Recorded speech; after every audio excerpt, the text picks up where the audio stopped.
लक्ष्मी नारायण बहुत भोला लड़का था। वह प्रतिदिन रात में सोने से पहले अपनी दादी से कहानियाँ सुनने को कहता था।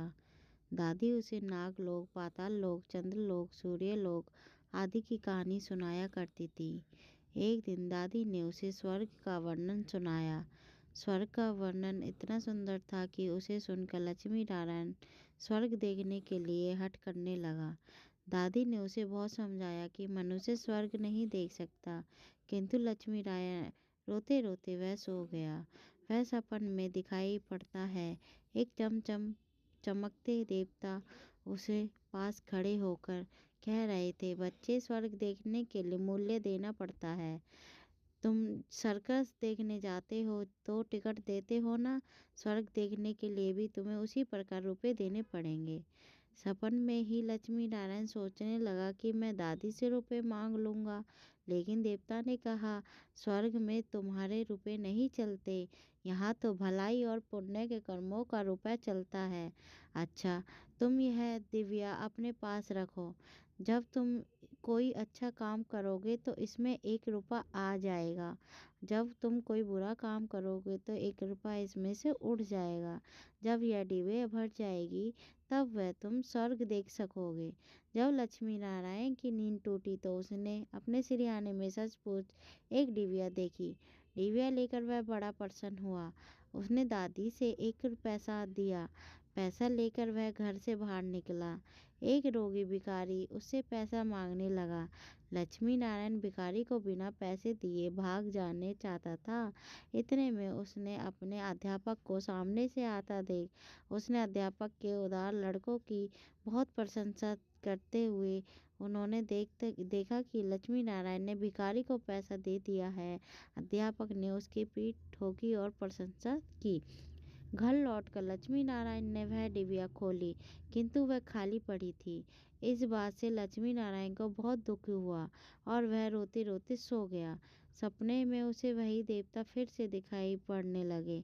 तुमने अध्यापक से प्रसन्न पाने के लिए पैसा दिया था, सो प्रसन्नता मिल गई। अब रोते क्यों हो? किसी लाभ की आशा में जो अच्छा काम किया था वह तो व्यापार है, वह अपना पुण्य थोड़ी है। दूसरे दिन लक्ष्मी नारायण को उसी दादी ने 2 आने पैसे दिए। पैसे लेकर उसने बाजार जाकर 2 संतरे खरीदे। उसका साथी मोतीलाल बीमार था। बाजार से लौटते समय वह अपने मित्र को देखने उसके घर चला गया। मोतीलाल को देखने उसके घर वैद्य आए थे। वैद्य जी ने दवा देकर मोतीलाल की माता से कहा, आज इसे संतरे का रस देना है। मोतीलाल की माता बहुत गरीब थी। वह रोने लगी और बोली, मैं मजदूर करके पेट भरती हूँ।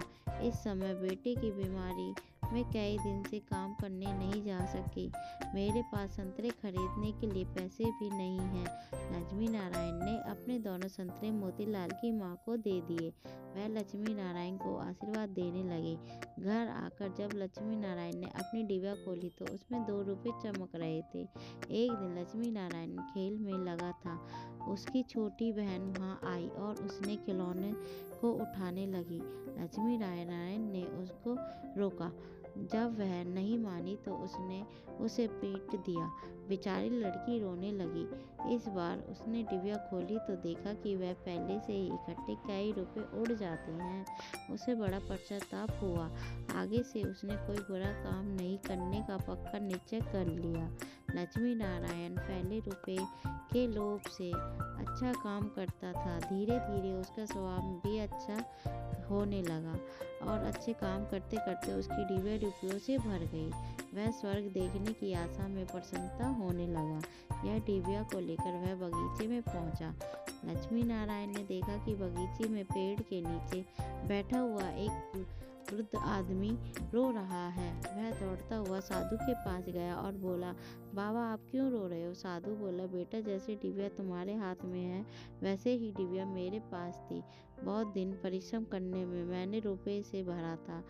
बड़ी आशा थी कि मैं उस रुपयों से स्वर्ग देखूंगा, किंतु आज गंगा जी में स्नान करते समय वह डिबिया पानी में गिर गई। लक्ष्मी नारायण ने कहा, बाबा आप रो मत, मेरी डिबिया भी भरी हुई है, आप इसे ले लो। साधु बोला, तुमने इसे बड़ी परिश्रम से भरा है, तुम्हें इसे देने से दुख होगा। लक्ष्मी नारायण ने कहा, मुझे दुख नहीं होगा बाबा, मैं तो लड़का हूँ, मुझे अभी पता नहीं कितने दिन जीना है। मैं तो ऐसी कई डिबिया इकट्ठी कर सकता हूँ। आप बूढ़े हो, आप अब दूसरी डिबिया पता नहीं कब तक भर पाओगे। मेरी डिबिया ले लीजिए। साधु ने डिबिया लेकर लक्ष्मी नारायण के नेत्रों पर हाथ फेरा। लक्ष्मी नारायण में नेत्र बंद हो गए। उसे स्वर्ग दिखाई देने लगा। ऐसा सुंदर स्वर्ग दादी जी ने स्वर्ग का वर्णन किया था, वह वर्णन तो स्वर्ग के एक कोने का भी ठीक वर्णन नहीं था। जब लक्ष्मी नारायण के नेत्र खोले तो साधु के बदले सपन में दिखाई देने पड़ने वाला वही देवता था। उसके सामने प्रत्यक्ष खड़ा था। देवता ने कहा, बेटा, जो लोग अच्छे काम करते हैं स्वर्ग घर बन जाता है। तुम इसी प्रकार जीवन में भलाई करते रहोगे तो अंत में स्वर्ग में पहुंच जाओगे। देवता इतना कहकर वहां से दृश्य हो गए। कहानी की शिक्षा, मनुष्य जैसे काम करता है वैसे ही उसे स्वभाव हो जाता है। जो बुरे काम करेगा उसका स्वभाव बुरा हो जाएगा, उसे फिर बुरा काम करने में ही आनंद आता है। जो अच्छा काम करता है उसे स्वभाव में अच्छा हो जाता है, उसे बुरा काम करने की बात भी बहुत बुरी लगती है।